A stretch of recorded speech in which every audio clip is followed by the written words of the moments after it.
Hi, I'm Austin Wintory, and this is the Game Maker's Notebook.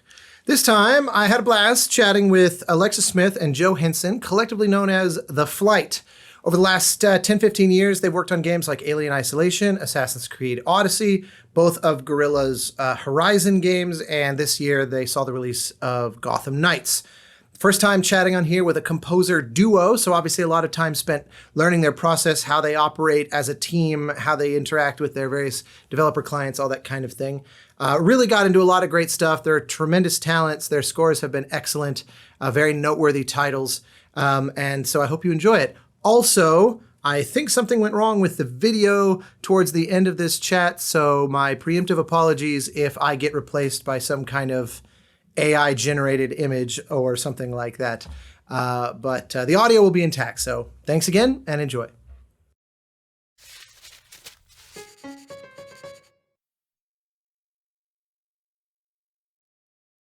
Well, good afternoon, gentlemen.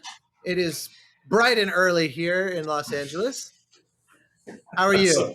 Yeah, we're very well. Sorry to get you out of bed so early to do this. No, we're not. Should have done it earlier. Yeah. For the record, I've already been awake well over an hour. I'm an early riser, but I'm not normally in go mode straight out of the gate. So, you've got us on one of the only 2 hours of daylight that we get in November. So that's the thing. By the time we finish talking, it'll be dark. It might have gone dark. Yeah, I'm pretty accustomed to chatting with folks over on your side. And by the time we have the meeting, it's already dark and dreary. And so this is nice. This looks very like pastoral summer light coming in. But we have daylight in our studio, as well as a very echoing room. We have daylight, which was very important to us. Are you, it's funny that I don't actually know the answer to this, but in my mind, you guys are somewhere in the whereabouts of central London. Is that accurate?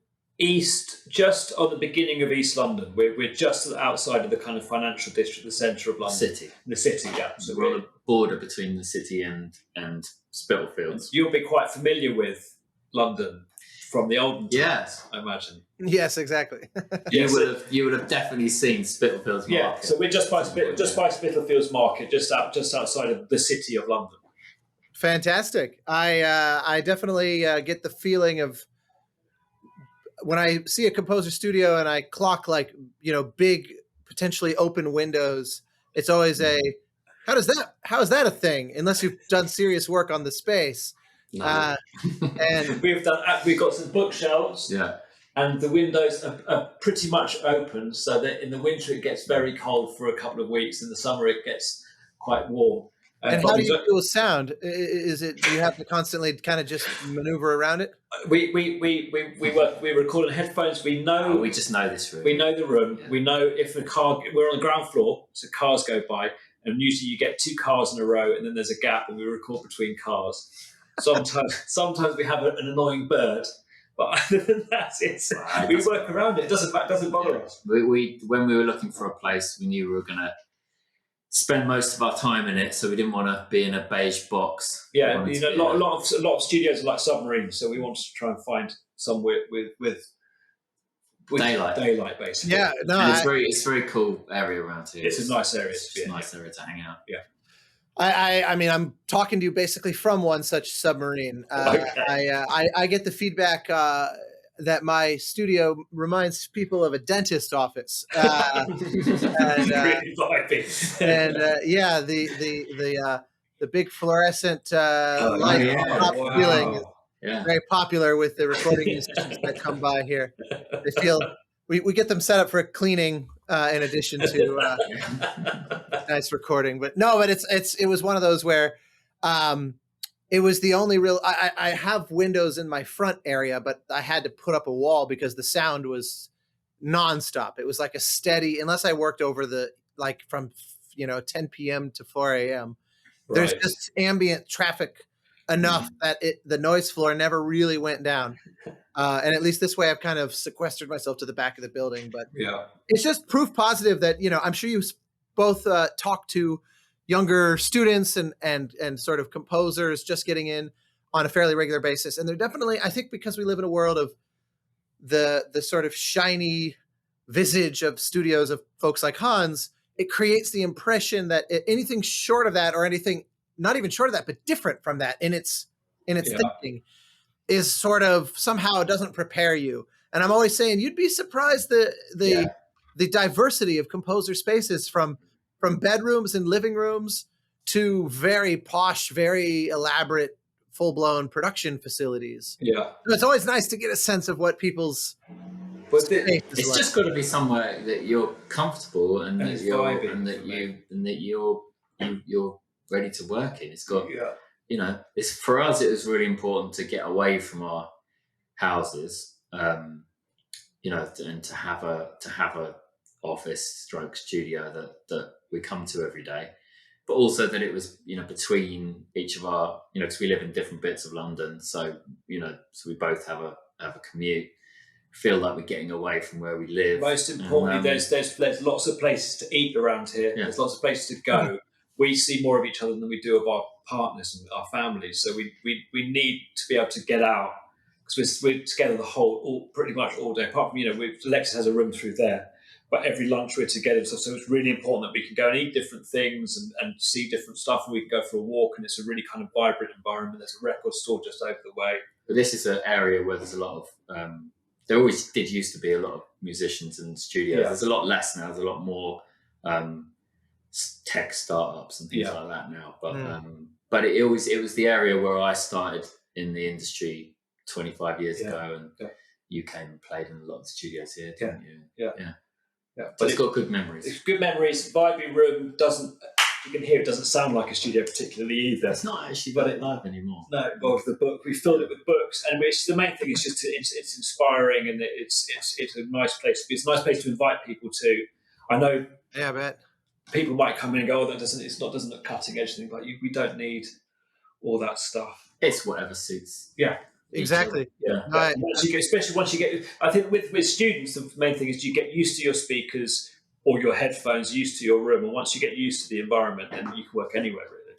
100%. No, I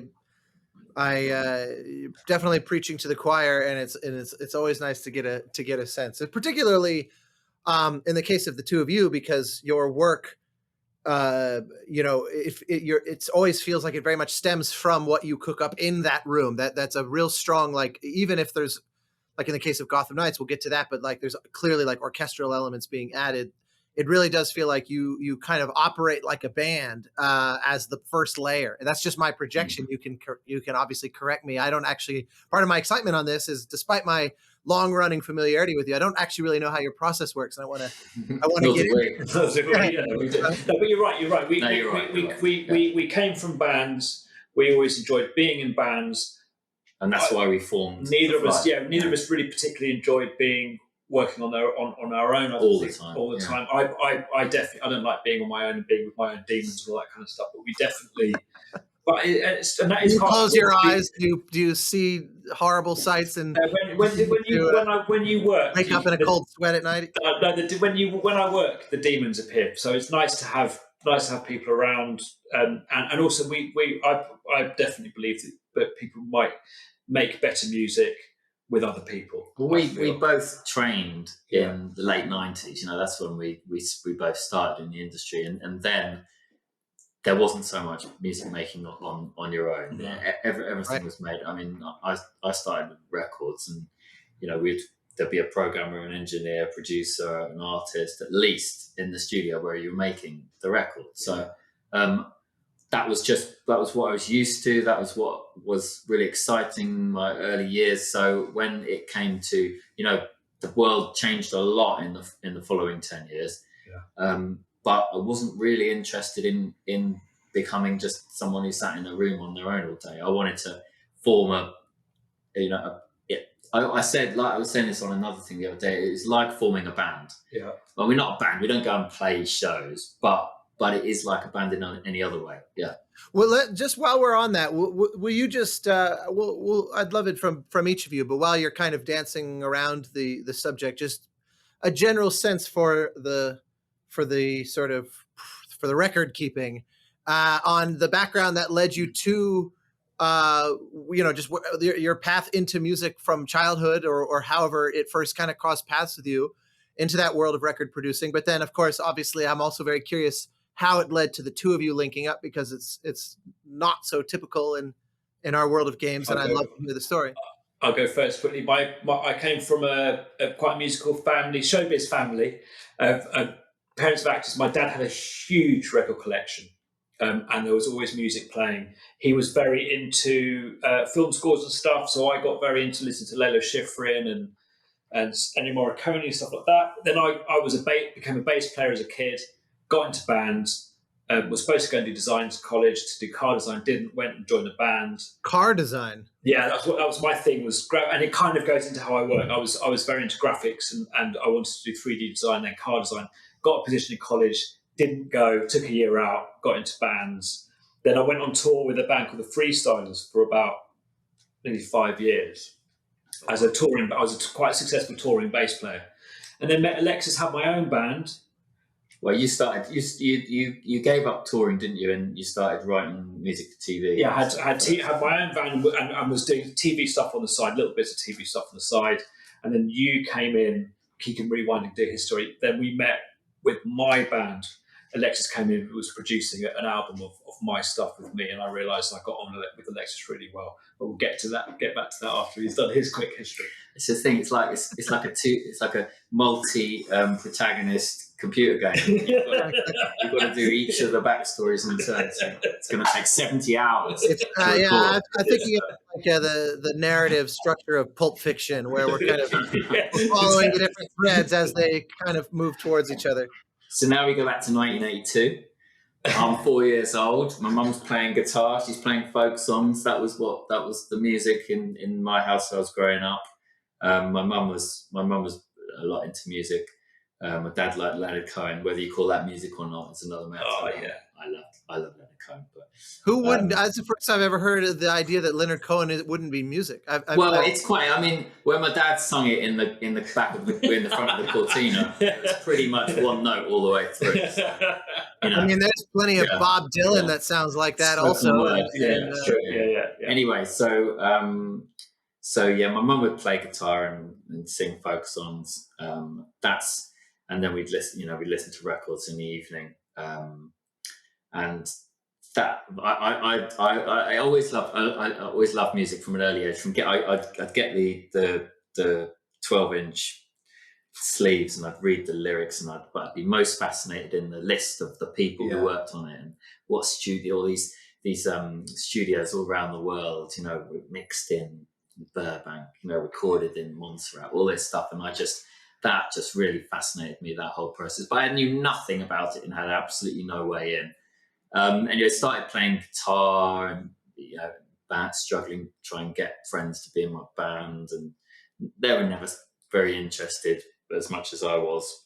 So when I first discovered then that there was this thing called a sequencer, and that you could make your own music without having to get your mates to learn the drums or practice the bass, that suddenly hooked me, and I'd spent all my time learning how to sequence. What sequence was it? It was called Cakewalk Pro, and it was a dodgy copy that my dad got off someone at work.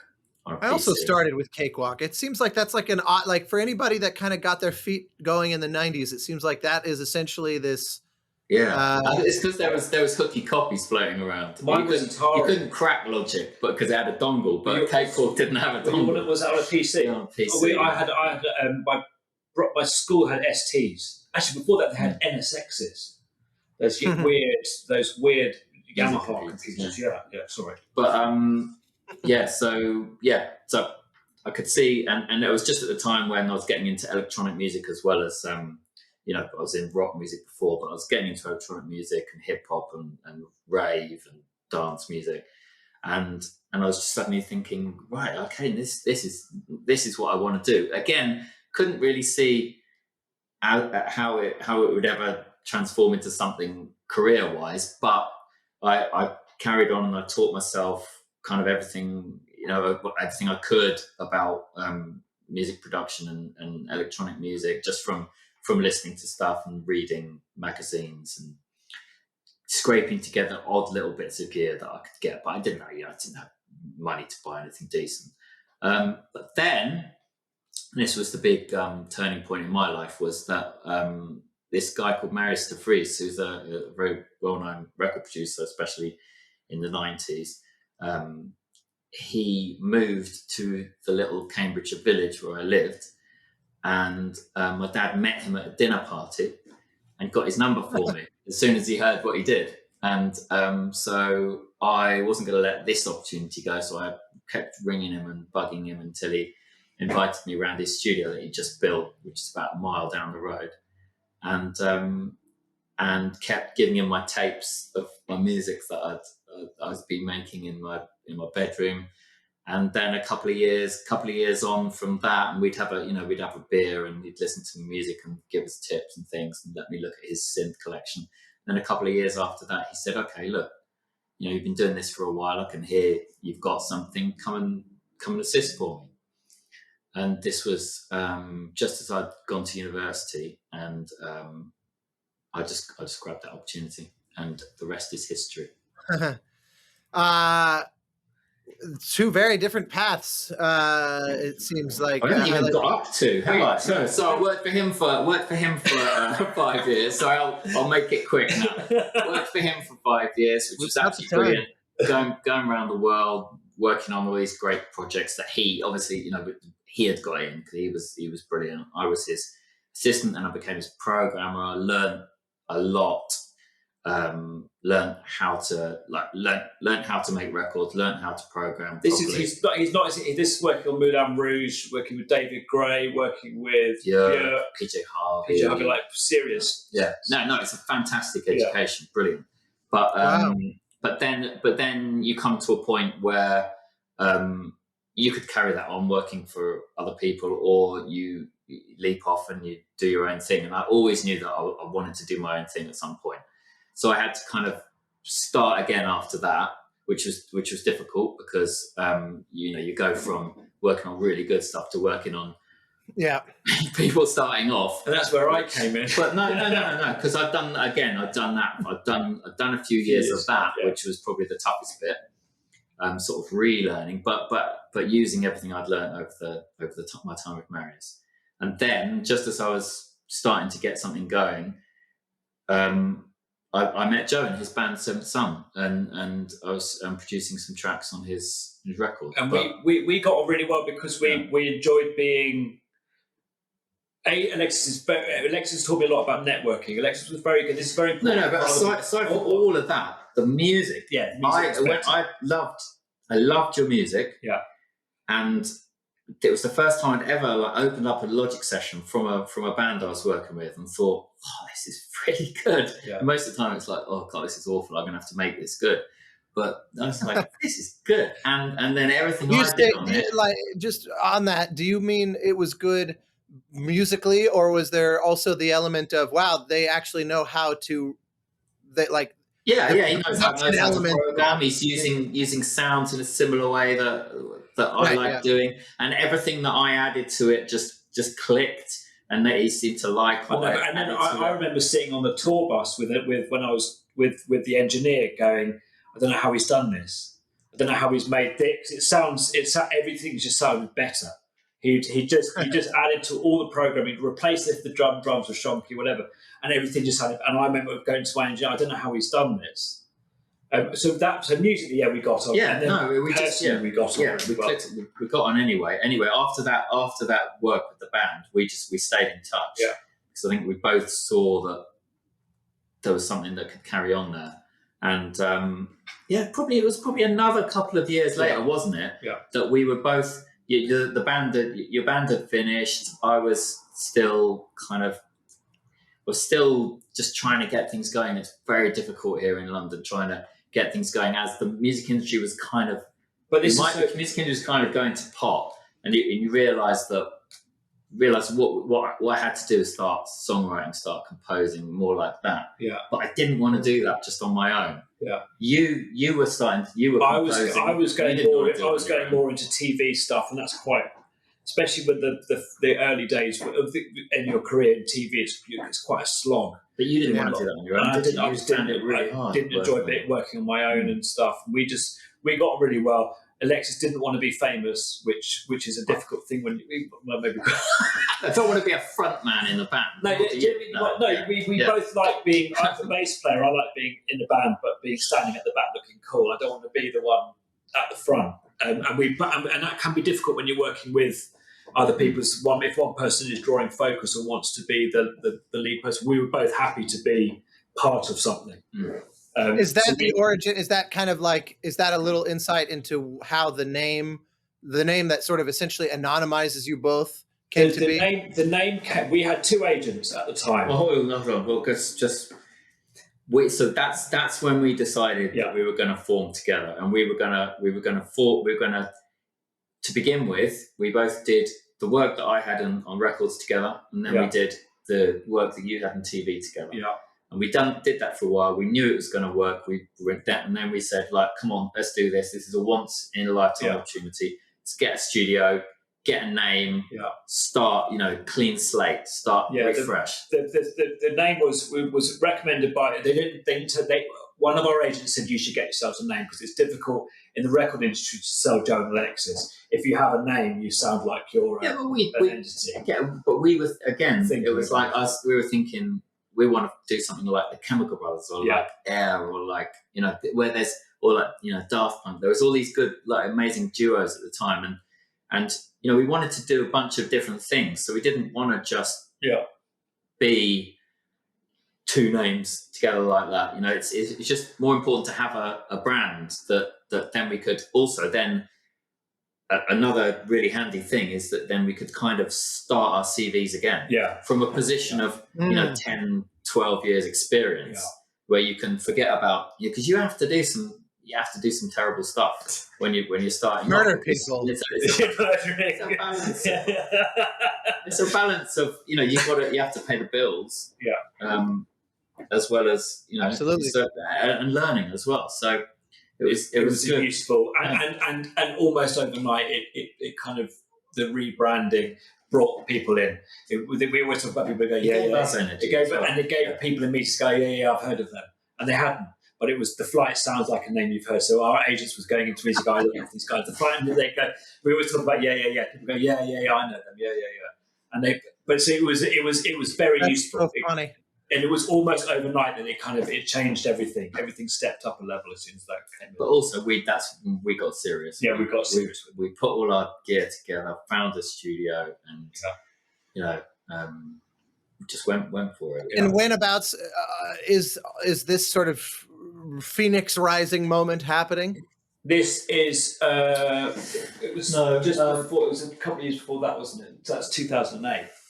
This is. I think we got together in.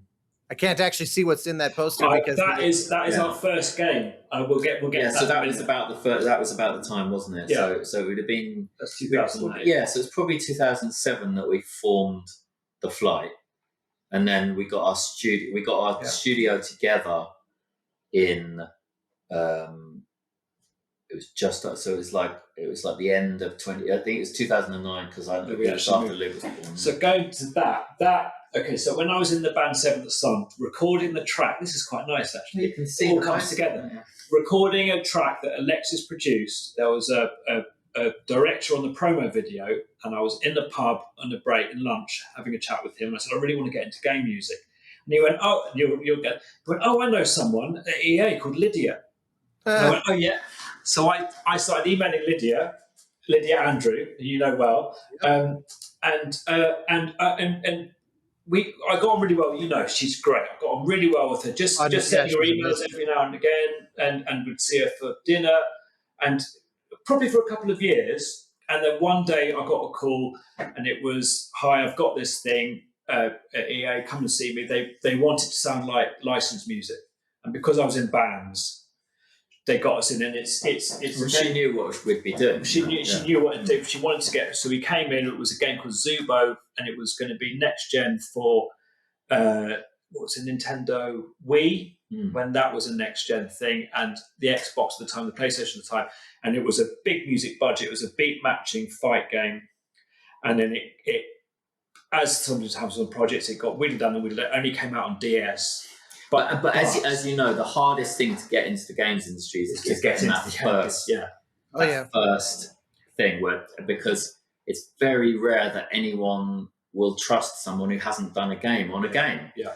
And so ours came from the fact that she wanted it to sound not like a game. Yeah. She wanted it to sound like tracks. And I'm sure they probably asked some very well-known artists first, and they said, "No, you're all right." Yeah.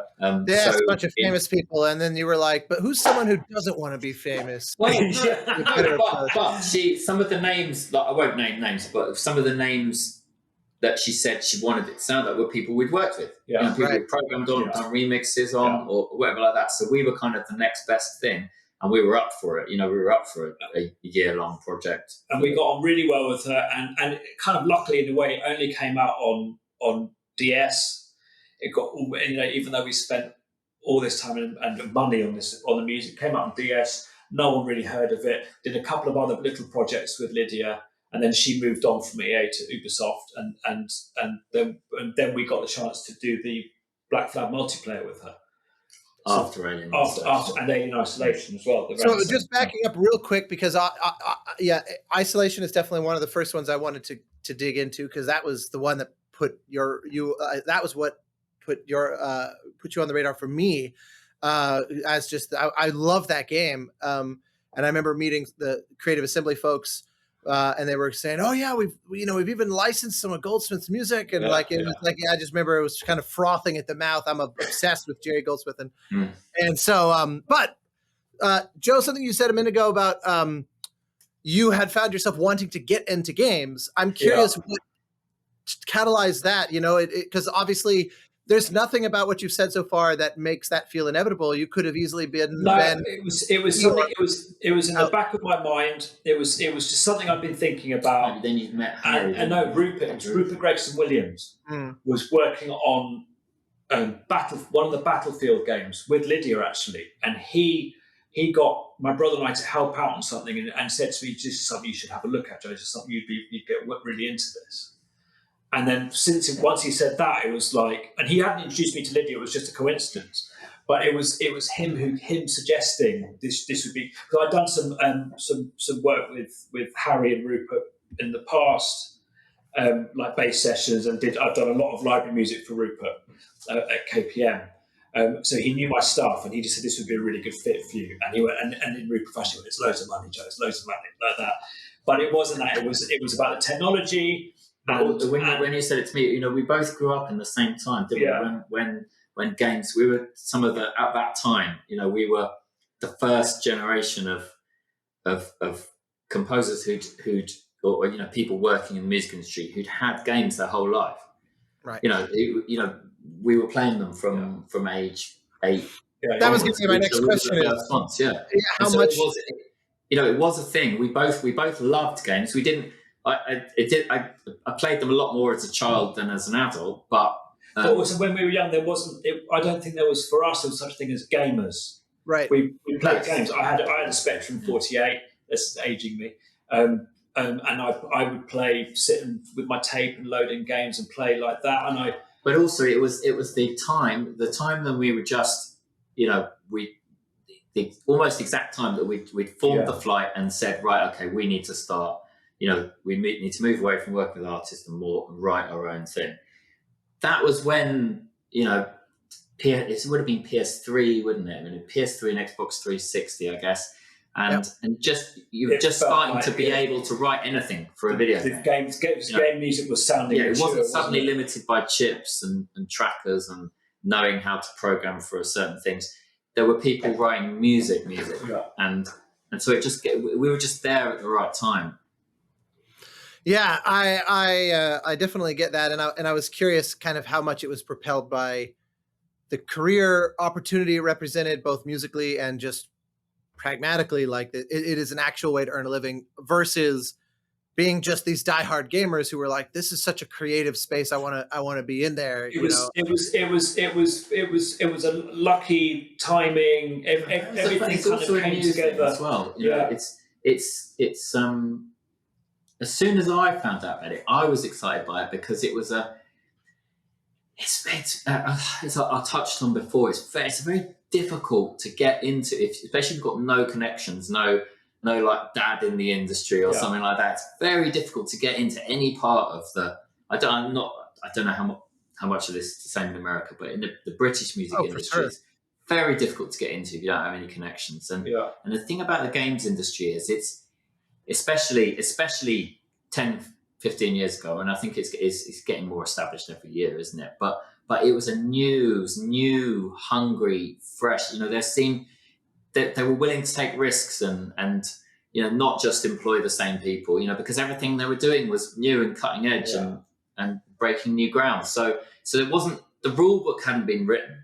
We didn't have to go and just play by the rules and do the way everyone else did. And it was new, and that's what excited me. Working on that game, well, it wasn't walking into an edit suite of somebody doing kind of daytime TV where they've been the editors, at the end of his career, and he's been doing it this way, a certain way. It was when we walked into EA in Guildford, and we're like, wow, this is something else. But also the time and effort and care they spent on this game that then this game ended up not really being anything much, but it got us totally hooked because we thought, okay, hold on.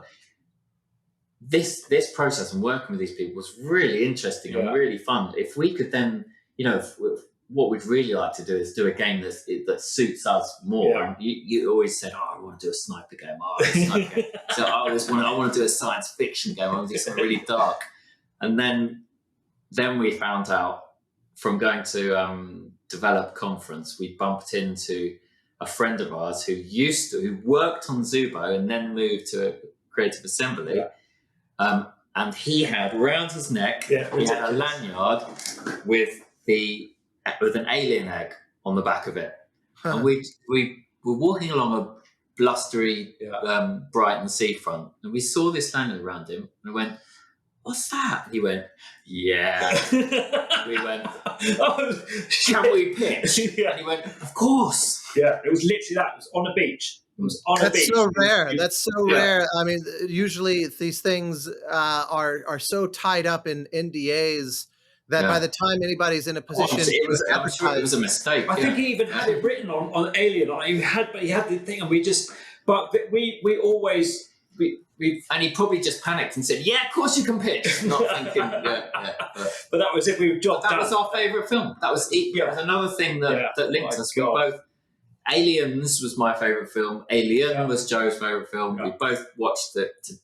Wore my VHS out watching those films as a kid. So this was like, we need to do this. And you know that. I know you're a huge fan of Jerry Goldsmith, but that score as well is film. It's a perfect film.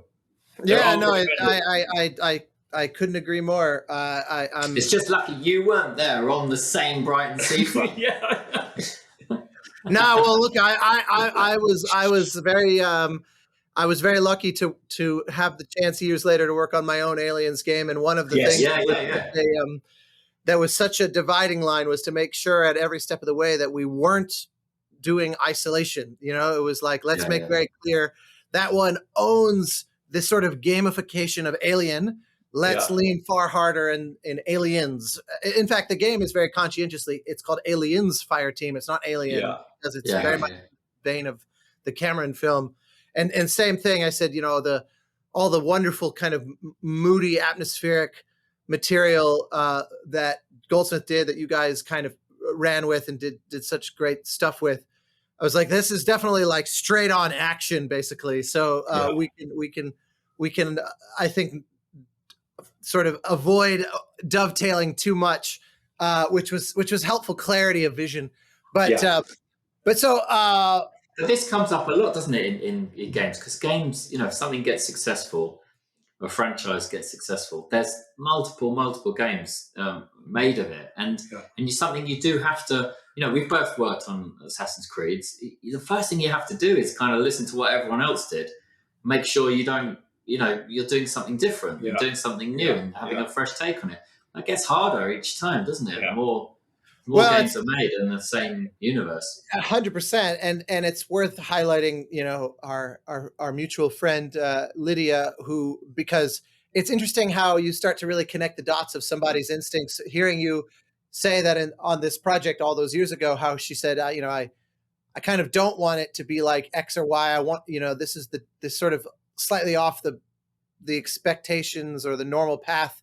That's what led you to working with her on that early project. That's exactly how the conversation started on Syndicate as well. It was like, in direct contrast to what you said, because there had been so many years of the AC franchise kind of going to the same well, more or less, she decided for Syndicate to push as hard as possible on how to make it not like that.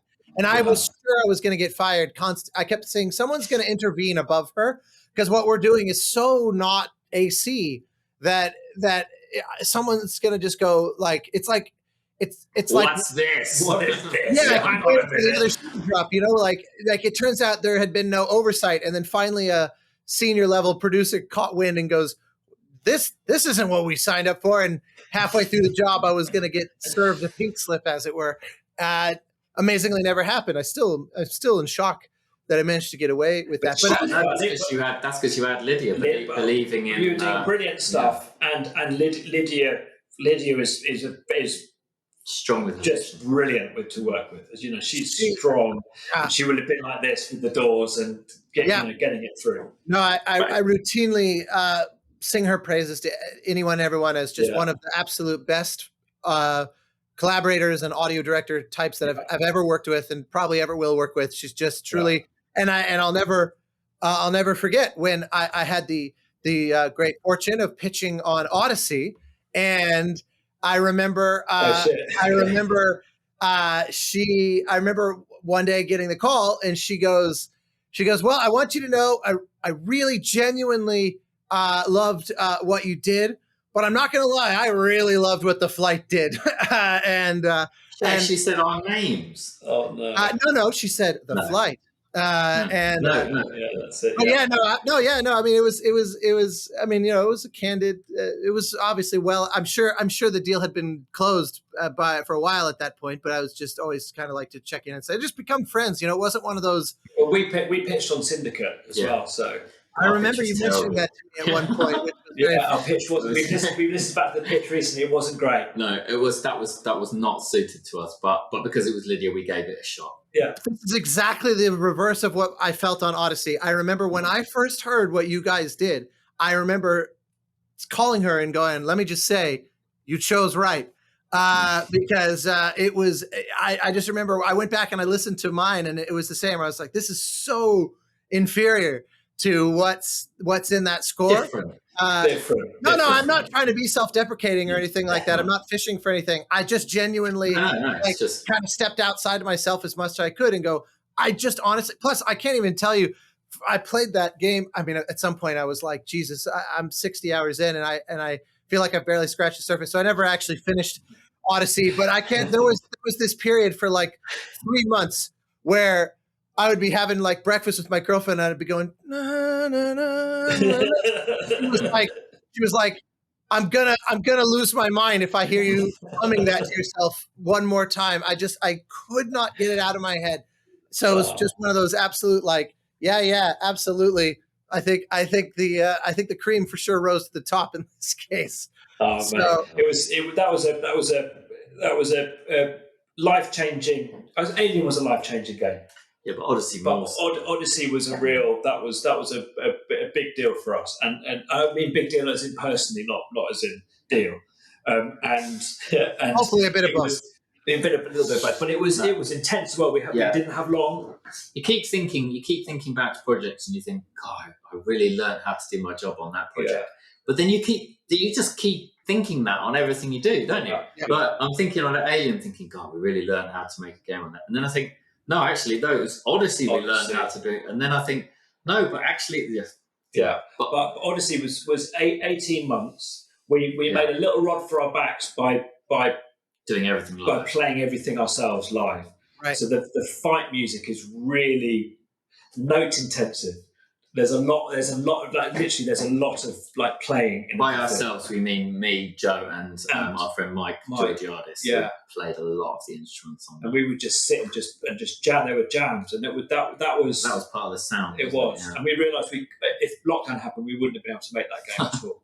Now, walk me through a little bit how you, because that's a good segue into one of the things I'm always curious about with any sort of partnership I come across is just the very literal and practical aspect of the kind of division of labor. Because invariably, you both will probably be like a Venn diagram of skills where there's some things that either of you could do, and there's some things that one would defer to the other, I would assume.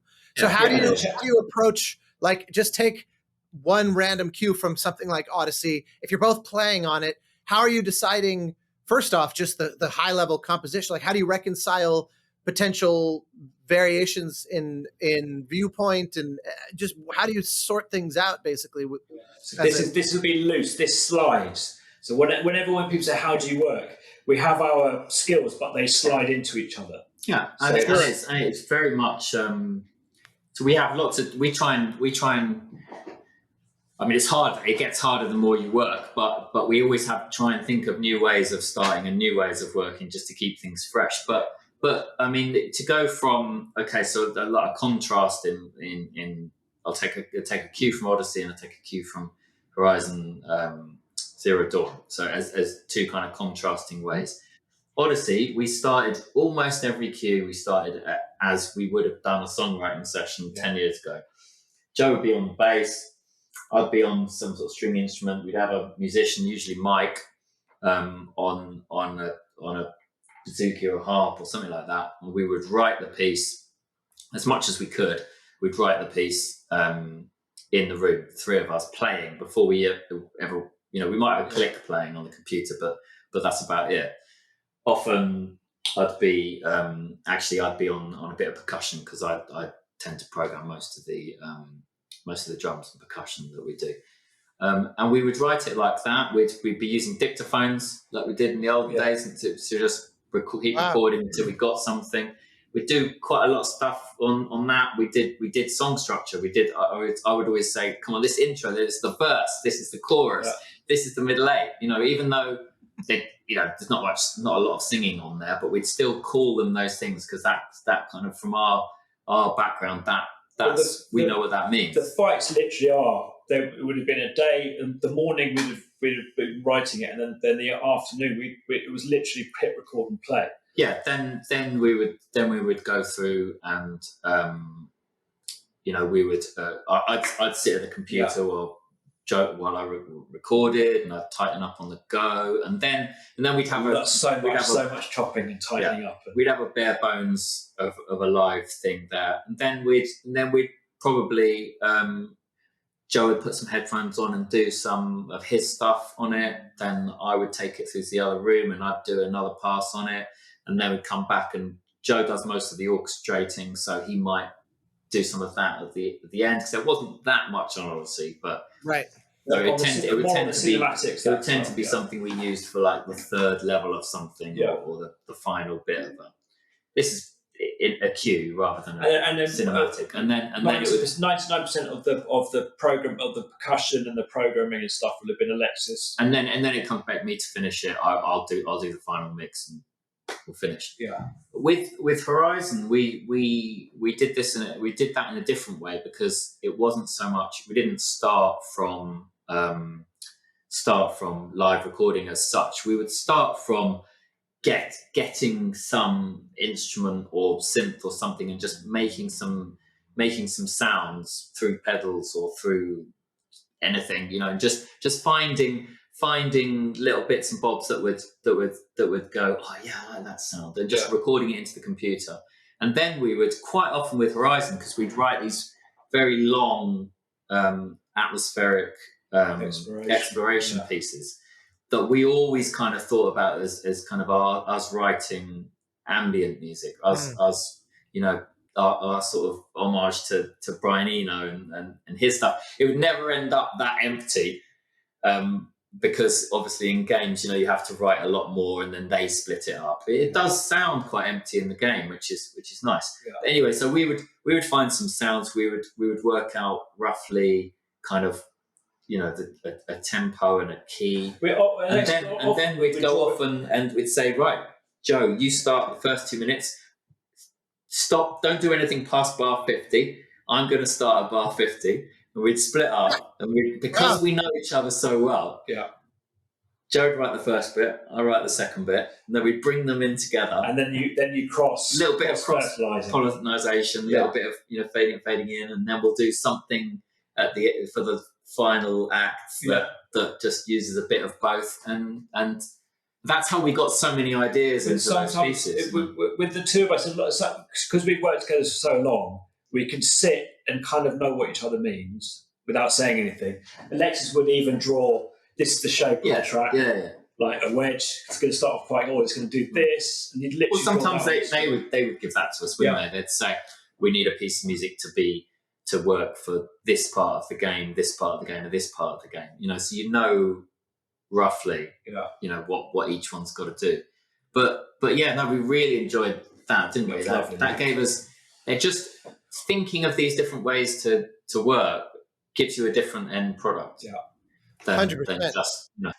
And that's what's easier to do with two people. Yeah, it's easier to keep finding new ways of doing things. And if one of us gets stuck, if one of us just goes, right, I've got this great chord, but I just don't know what to do with it, and you go, right, let me get that a fresh take on it. Sometimes, so on when we write like that, we're in separate rooms. But there's other times where Alexis is sitting here, say on Odyssey, is sitting here tightening 1,000 notes of a fight, and while he's sitting tightening and programming, I'm sat behind him sitting on my laptop or whatever, and while he's doing, you hear things in your head, and you hear kind of, and then eventually it's go, right, I'm done, and I'll be able to step in and carry on and be writing. I've been writing in my head. I'm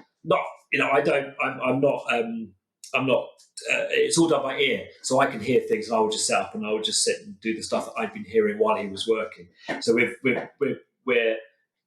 quick, and it's quite a tidy kind of way of doing things. So when it comes to mock-ups, we never really think of it as mock-ups. We always do the sampled strings and orchestra writing as if we want to make that sound as good as possible, so that if we can't record it, it's still okay. Yeah.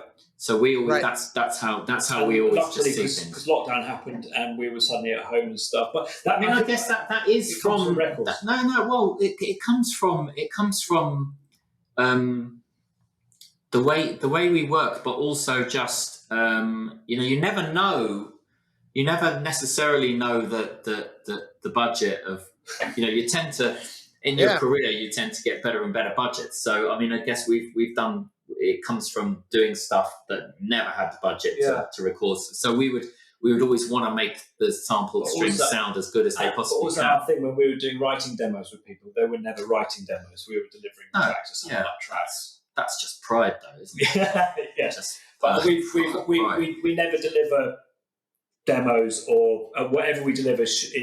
Could just go into the game. Again, when you're new and you're trying to make a mark, you make your stuff sound as good as possible, because that will get it noticed. And it's just carried on.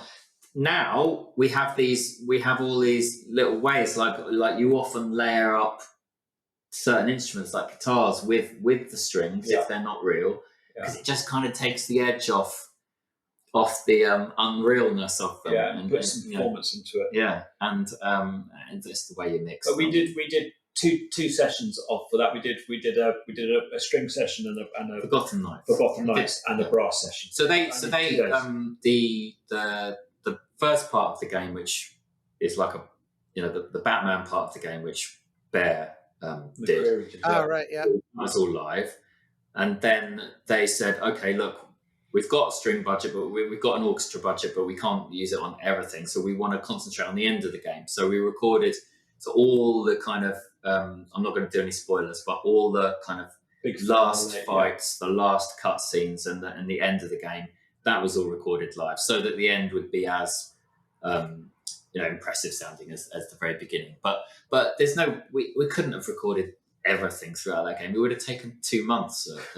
How much music did you end up having to write? We did about 4 hours. Yeah. We did 4 hours, and there was another sort of hour or so Yeah, from other people as well. The thing with the, again, I don't want to do spoilers, but the idea was it's like Bear is scoring the end of the Batman story, and then as soon as it comes to the Gotham Knights, it cuts to us, and they wanted Bear, so he's only different to us. When the Knights appear, it's a different composer. It was quite a cool idea. And I saw that Joris also worked on that one, which was a funny bit of continuity, like kind of like it's sort of not there's I would think planned continuity from the Horizon games there, but it is funny that it almost created the impression to an outsider is like, is the flight is that a trio in fact because your different musical kind of aesthetics dovetail really beautifully in Horizon. I mean, it actually blew my mind. Alexa's also a friend, and listening to the sequel, Forbidden West. I mean, first off, it's just such an excellent score. I mean, it's probably my favorite score of 2022, and just really just loaded with ear candy. I mean, just absolutely great stuff. But it never failed to amaze me. I like to ride my bike around here in the valley, and so I'll put on like Spotify, and I'm not looking at what's what. And what amazed me is I'll have an instinct, because I'm familiar enough with all of you, particularly the two of you and yours, to feel like I can usually make a reasonable guess at who did what. I'll hear a certain handling of a synth part or a certain little melodic fragment. I'll be like, oh, that really sounds like them, or that really sounds like. But what amazed me is I was wrong probably about half the time, as I would pull it up and look and go, oh, wow, that's actually really cool. That's really surprising, like in the best way, that everybody seemed to meld really nicely and kind of land on an agreed upon sound. You know, just which was already there in that one from the first one. See, that's the thing. You know, in the first one was us and Joris writing the blueprint for working it out for what the Horizon sound was. Right. But by the time you've got to Forbidden West, you have the blueprint and you have the sound. So that's why it's more like that in that score. Yeah, Alexa did a great job as well of slotting in amongst the. Was that a difficult process on the first one? Just landing on that. No, it was a really, really, really fascinating and interesting and fun process. I really look back on, when I was describing how we wrote the long sort of ambient exploration pieces. That's some of the most enjoyable writing I've ever done, because I think it's most fun to work on brand new things. Now, I don't think that comes along that often. We're just talking about there's a lot of big franchises in the games industry, and so getting in on one at the very beginning was brilliant, because it was a blank slate, and the only thing they said was, we don't want this to sound like anything else, which is really annoying. One of those. It's composers can laugh about that statement, because it's very difficult to do any music nowadays that is never been done before. But it does give with the added caveat that it be something people also like, because familiarity often is part of what makes people like it. It gives you carte blanche to what I took on that was, we can be experimental. Yeah. We can have fun with this. We can get avant-garde. We can get weird, and that's what we love doing. So. And I think when we did the first one, it was very much, our roles were kind of separate between Joris and us. And the briefs were different as well. I think between us, we had slightly different briefs. So it was, but between us, we made the sound of Horizon, and not forgetting Niels as well. He was a big part of it.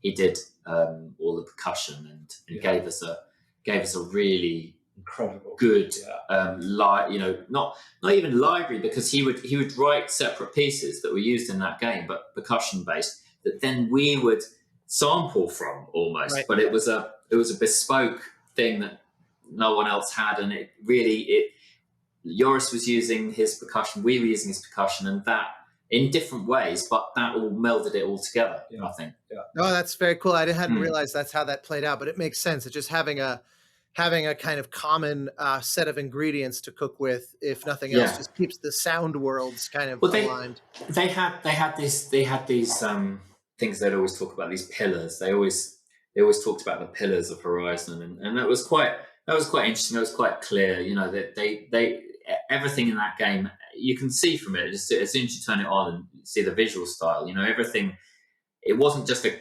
coincidence of stuff. They had very strong, strong vision for everything in it. Being able to highlighting write that. the music vision of it is brilliant. It's just, that's the best job you can get as a composer. That's a particularly good example, those games, of that rare blank slate that you're given, but it's also not just a blank slate. It's a game that's super evocative.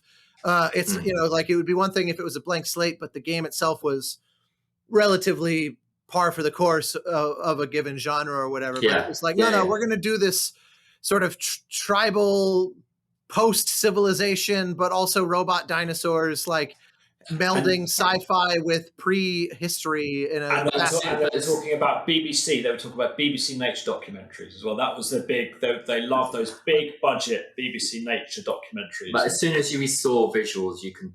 I mean, you can tell as soon as we saw the visuals, even just the very early videos, because there was no. When they were starting, there was absolutely, we think of Horizon now as this great big Sony PlayStation franchise that sells millions of copies. At the time, it was a new idea that could have sunk or swam. It wasn't. They were by no means sure of it. But there was a special thing. We came off Alien Isolation, but we thought it looked good. Working in corridors, we went out and saw this artwork. It was like, okay, this is special. This is going to be amazing.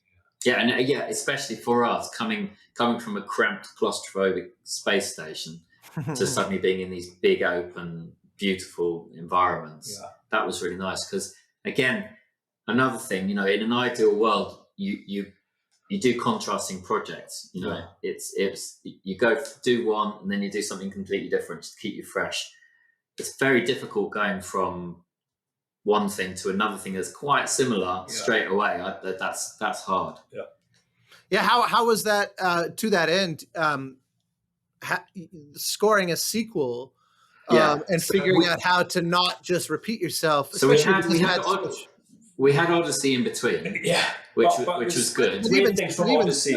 But we came from Odyssey at this velocity. We came from Odyssey like, right, here we go, this poof, and we jumped in thinking, right, we're just going to hammer it like we did in Odyssey, and the Lucas had to kind of pull us back. Say, whoa, slow down, guys, and we kind of had to remember what Horizon was, and not only for us, it's to talk to other people about what is Horizon music to you. So we did have a little relearn, didn't we? Yeah, but it's not. There was that, but there was also just, as you say, it's actually not.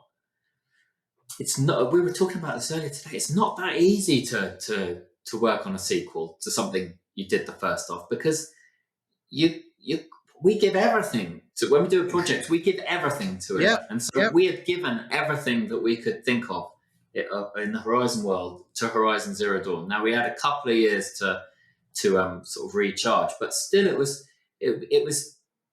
difficult to kind of we could have just done some more Horizon music, but you can't just do that. You've got to find something new to get it's another 2 years. It ended up being 3 years because of the pandemic.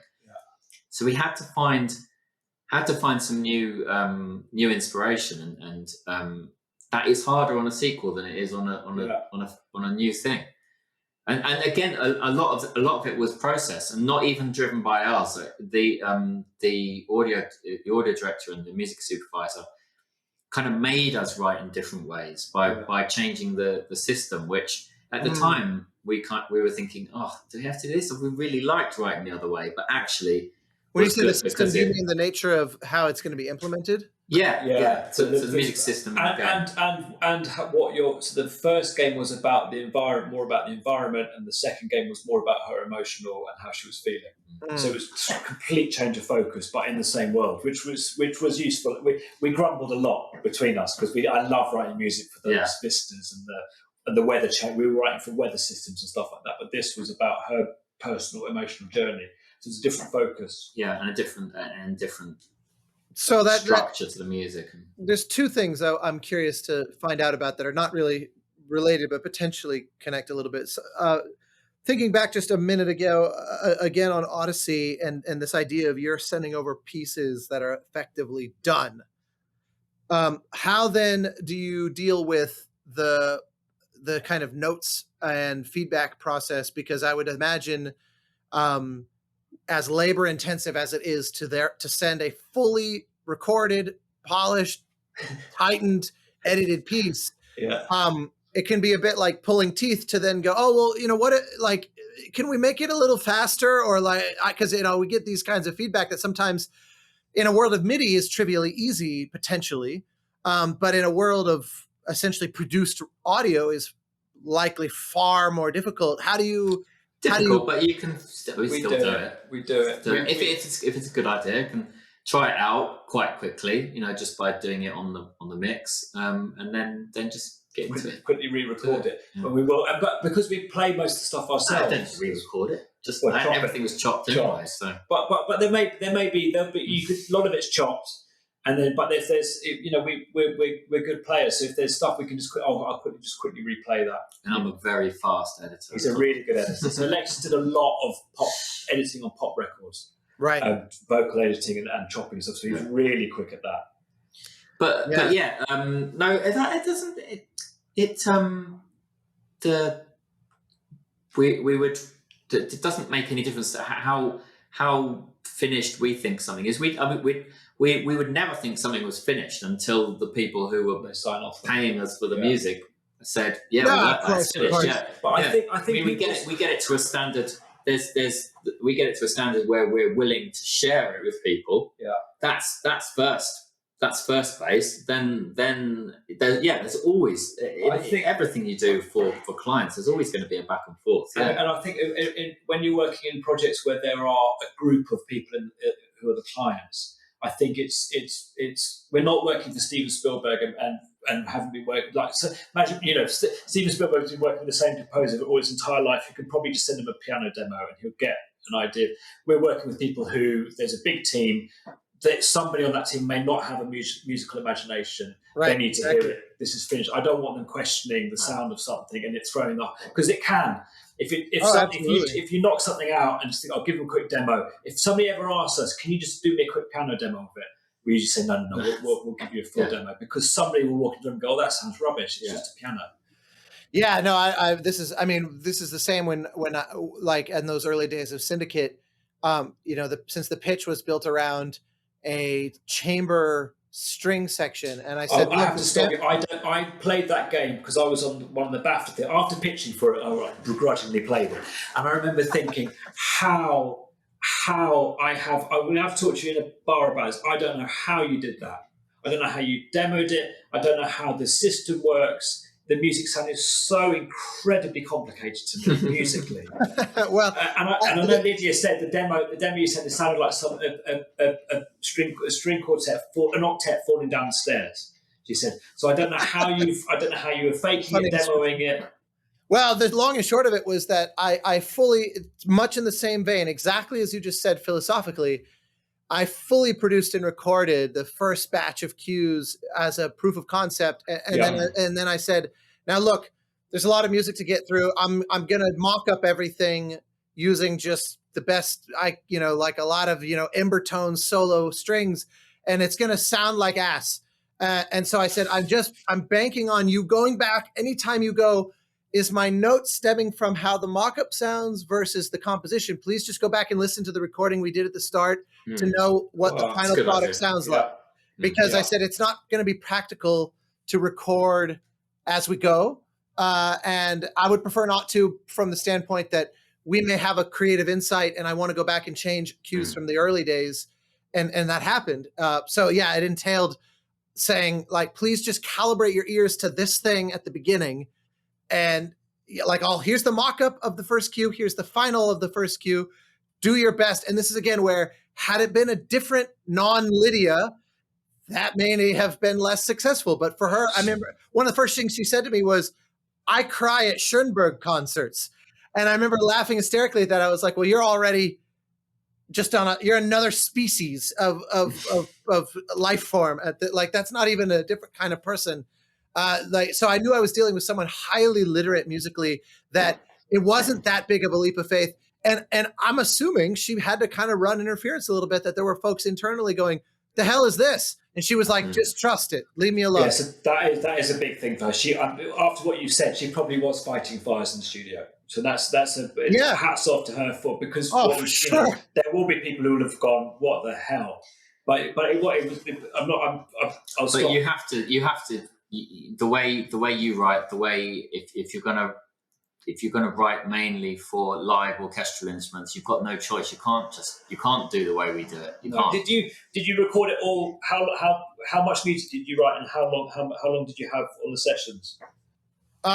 I wrote about 3.5 hours, and sessions. We were at Abbey Road for a week straight of double and triple days. I mean, it was all live, so it was like go into the studio and just pedal. I mean, like every single day was 45 to 50 minutes of finished tracks. Finished tracking. But it is easier to leave as little as possible up to the imagination. Yeah. Yeah. No, I mean, it's one of those. Every project you start by kind of figuring out who your decision makers are, and you figure out what are the thresholds. Because I've definitely worked on projects where I definitely was in a position similar to what you were describing on Odyssey, where I realized I need to be sending over material that is effectively finished, and there's minimal leaps of faith. And if that means dressing up mock-ups more than I would otherwise like to, or if that means just relying on aesthetics musically that are done by virtue of there is no mock-up stage. Like it is this sound, or it is this. We wouldn't have had time on Odyssey to do mock-ups, demos, go back, revive. We were just it was every day. Alexis was we look at.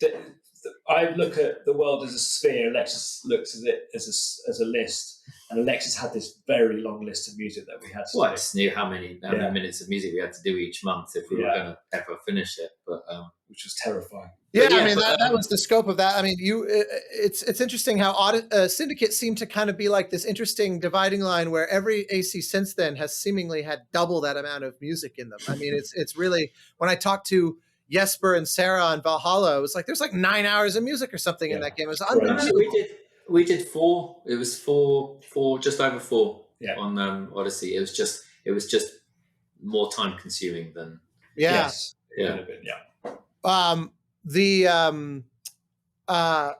one of the other things that something you mentioned about Horizon that also made me curious about was how involved.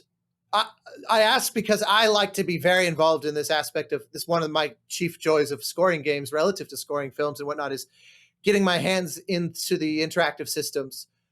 Different composers have different relationships with that. What is your general kind of approach to the actual deliverable aspect of it beyond simply let's make sure that the music sounds really great? So we are very, obviously, as you say, it's a key part of being a composer for video games is we're very interested and very, very much, let's say involved, but we want to know how it works. We want to know how it works before we write the music, so we can write the music in a way that will work with how it works.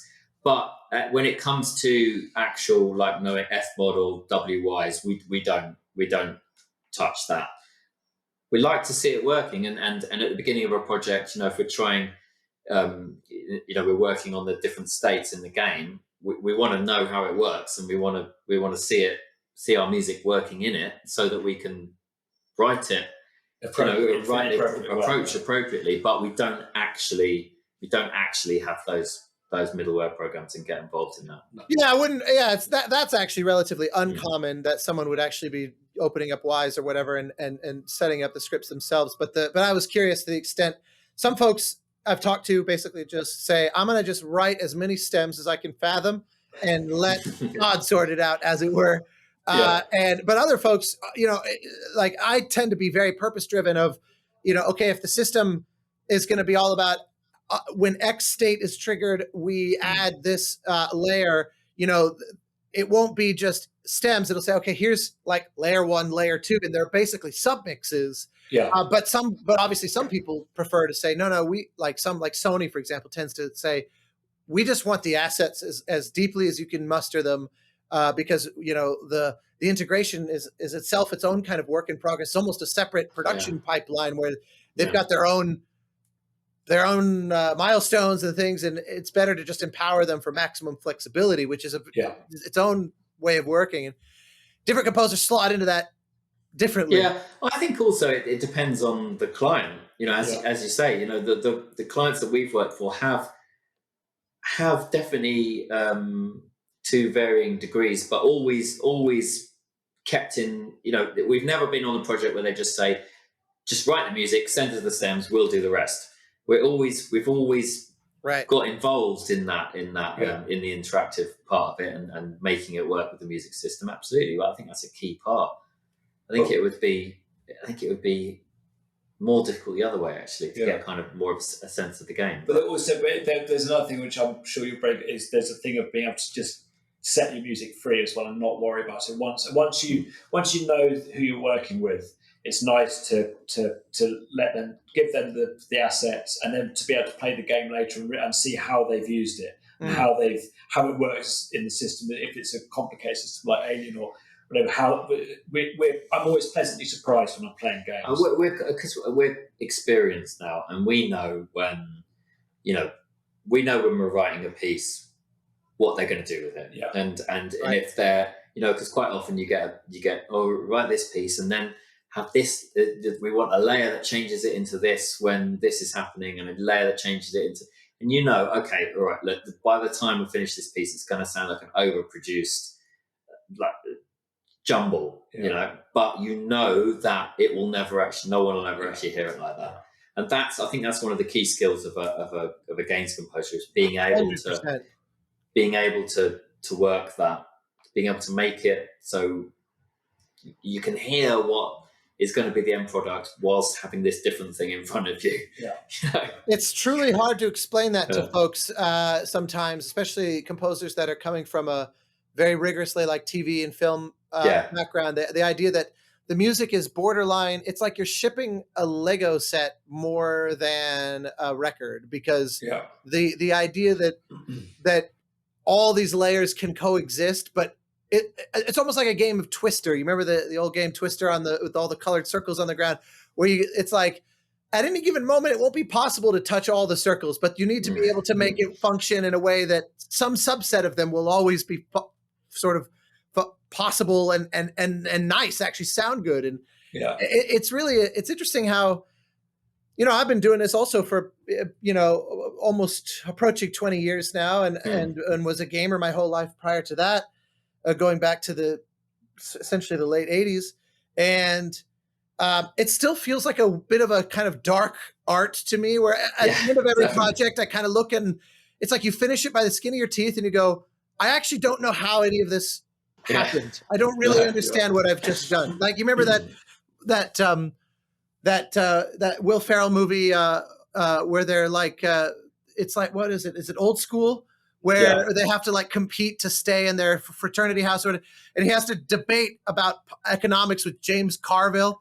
And he gives this like monologue about government policy and economic intervention. And then he goes, well, what just happened? Where am I? And he doesn't really know what just came out of him. It's sort of what it feels like every single time.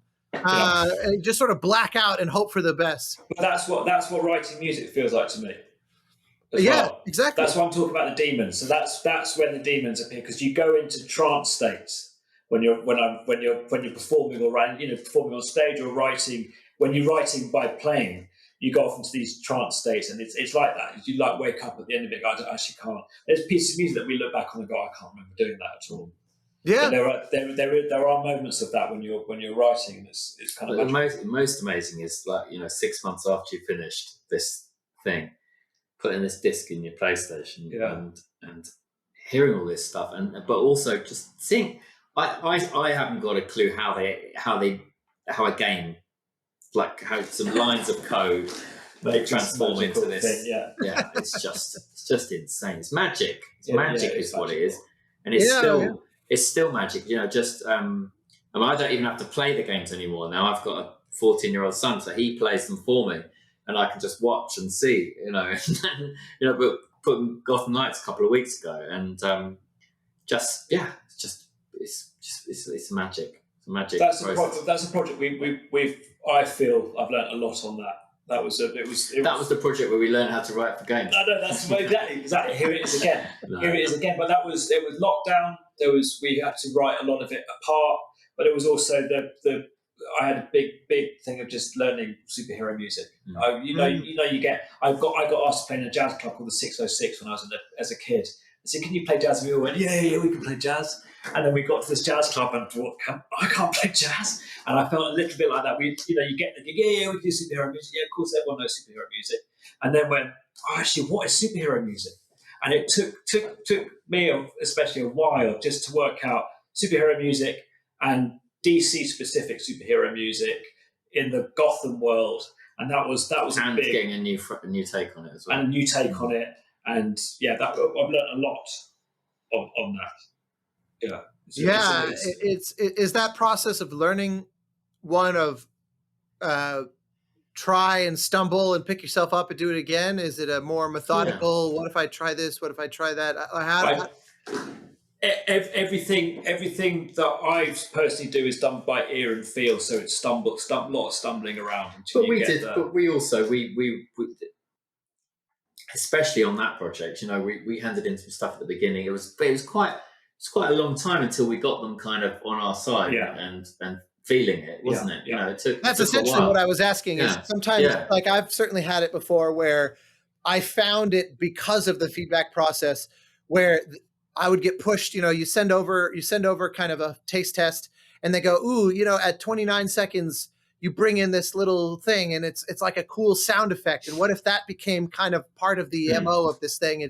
It's less about grand melodies and high strings, but more these little bits coming in and out or whatever. The feedback comes in, and it helps you dial in that sound by bouncing it off of the folks who work. We always say, it's not the pitch is necessary, and that's quite a good way of just kind of starting the process, but it's those first 2, 3, 4 months on the job, handing things in and getting them taken apart and getting back. That's the hardest bit of a game. You might get hardly any minutes done in that time, but by the end of it, you should have the blueprint for the game, and then you just then the rest of the process. He's writing a lot of music in a short amount of time. And we're working with people whose English maybe not their first language, so they describe things in different ways, and it's learning their language. It's learning writing a piece of music, saying, right, this is going to tell us what they actually mean. They'll ask for something, so let's just write something and send it to them, and then when they hear it, then they'll say, "Oh no, what we mean is this." So there's often that happens, and it still happens on projects where we work with people for years. And it can be frustrating, but you have to go through it to get there. Yeah. The other thing on Gotham was it felt like that was really finalising a team as well at the end of that project, when we all got together at the sessions, and I was looking at all the people, and this is an incredible group of friends that have come together. And that was quite an emotional, because we worked separately a lot on it at home. And I was doing childcare and homeschooling and making all the dinners, and then working at the night, basically do Gotham Knights in the evenings and Horizon as well. Which is quite suitable. Which is very suitable.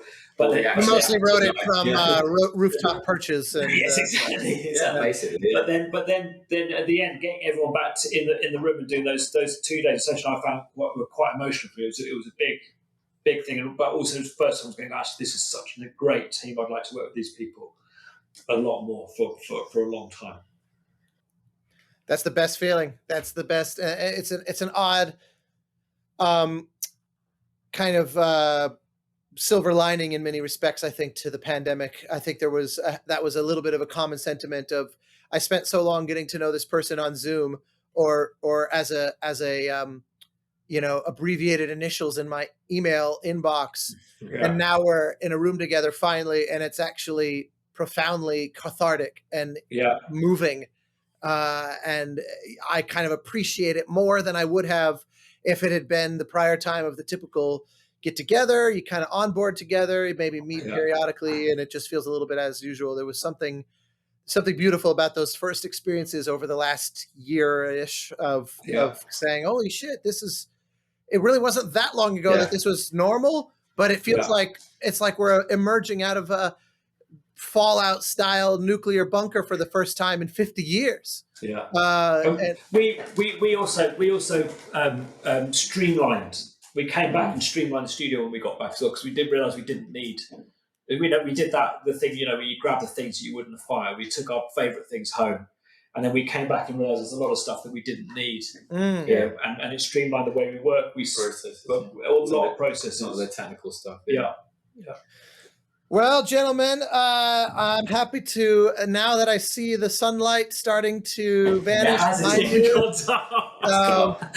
I'm happy to leave it there. I really appreciate all the insights and all the great stories, and you really have across, from Alien to the Horizon games, Gotham Knights, Odyssey. As you mentioned before, our aspiration as composers is typically, and I certainly share this view with you, to try and do the next thing as differently as possible from the prior thing, so that you never feel like you're just kind of churning things out in any kind of standardized or repetitive way.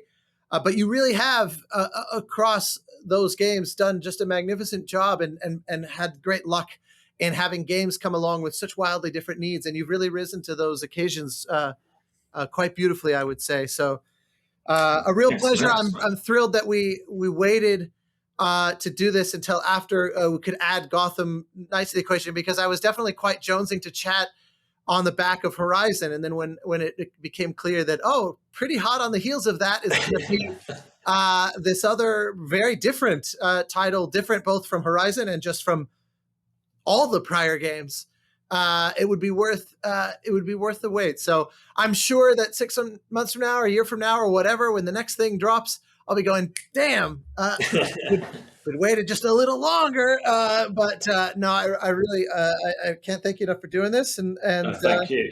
No, it's a real pleasure, and it's really nice to talk to a fellow composer about this stuff. It's you don't just sit there giving the standard. Usually, when you do a lot of press, you get standard questions a lot. So it's nice to talk to somebody who's hearing it as a composer and stuff. So it's lovely. It was really nice to do. Thank you. No, it's a pleasure. The goal is always very much to make it feel more.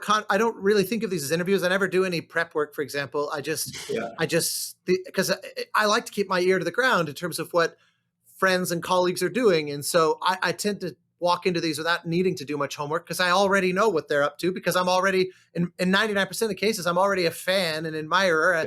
And so I just step in, just driven by my own curiosity about what they do, and just hoping we'll just chat about it.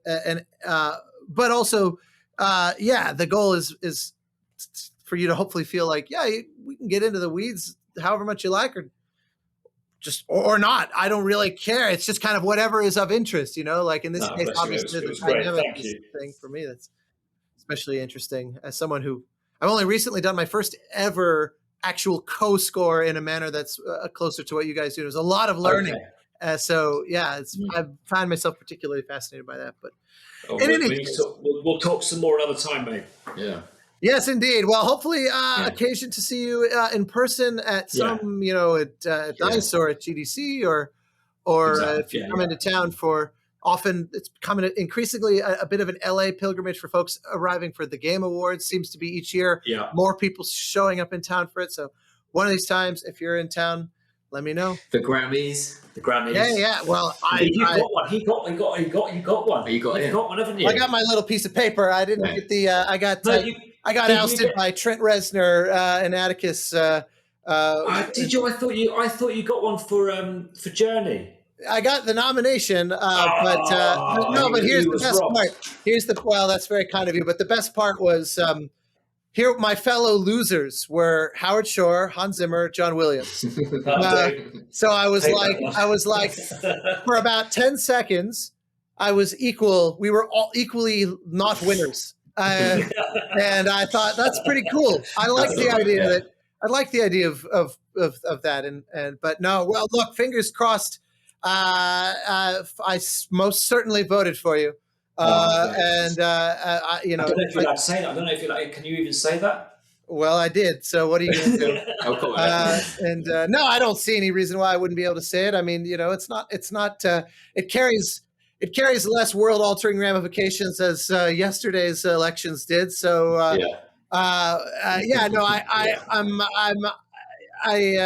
was a no-brainer to me. Like I said, it's not a platitude that I thought you guys really managed to kind of raise the bar on what you had done. I'm a big fan of the prior Horizon score as well. I mean, it was one of those that when I heard my first taste of it, I thought, yeah, okay. I feel like I kind of get what they're going for here. And I had that sort of initial, okay, yeah, sure, cool.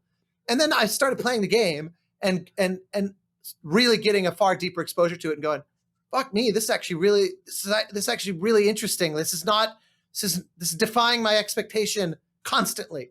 And then I went back and was listening and did kind of a proper listen and not listen. It sounds stupid, but that is one of those scores that you have to listen to in game.